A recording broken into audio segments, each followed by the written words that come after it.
High, নতুন চ্যানেলে স্বাগতম। সিডা 247।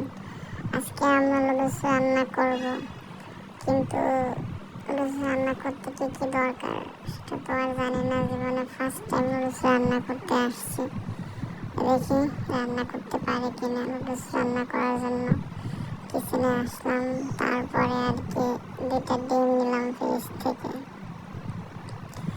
জীবনে তো কষ্ট, তারপরে কি করবো। বাজার থেকে মশলা কিনে নিয়ে আসলাম, নুডলস চুলায় দিলাম, দেওয়ার পরে তারপর দেখি আস্তে আস্তে সিদ্ধ হয়ে যাচ্ছে। এখন গুগল থেকে সার্চ দিয়ে কী কী রান্না করার প্রয়োজন কিছুর জন্য লাগে, পেঁয়াজ নিয়ে নিলাম। তারপরে বাসার ছিল একটা বড় চাপাতি, ওইটা হাতে নিয়ে নিলাম পেঁয়াজ কাটার জন্য। মানে কি বলবো, 4-5টা পেঁয়াজ নিয়েছি, কিন্তু ভাই পেঁয়াজের যে এত কষ্ট, মানে পেঁয়াজ কাটার সময় যে পেঁয়াজের যে পানি ওই তো মানে চোখে এসে, মানে কি বলবো, পেঁয়াজ কাটাই যায় না, এত কষ্ট।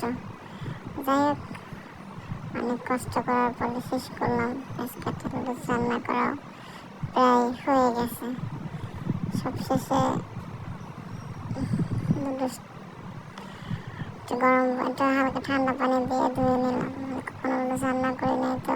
তারপরে পেঁয়াজ কেটে তারপরে দিলাম একটু তেল, একটু এগুলো দিয়ে দিলাম। কিন্তু ভাই আগুনে যে তাপ, এই গরমের ভিতরে আমার কোন শয়তানে পাইছে ভাই। যাই হোক, সবশেষে 3টা ডিম দিলাম, 2টা লুডুসে, রাজকীয় খাবার। কিন্তু লবণ দিয়েছি, লবণ হয়তো মানে বেশি হয়েছে, তাও জানি না।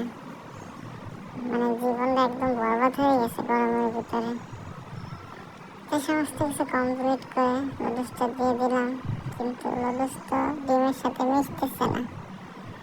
যাই হোক, কত কষ্ট করে ওরে ডিমের সাথে লুডুসটা মিক্স করলাম, তা অনেক কষ্ট হয়েছে। বাট এরকম হয় খাবার, সেটা তো আর জানি না।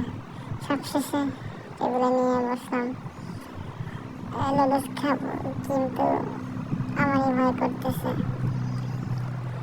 বিসমিল্লাহ বলে লুডুস মুখে দিলাম। কত মজা,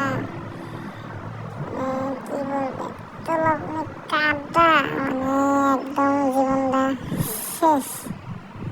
জীবন না ভাবলাম একটু মুখে দিয়ে এত কষ্ট রান্না করলাম, লবণ, তারপরে অনেক ঝাল হয়েছে। একদম শেষ, আমার রান্নাটাই কষ্ট করে গরমের ভিতরে।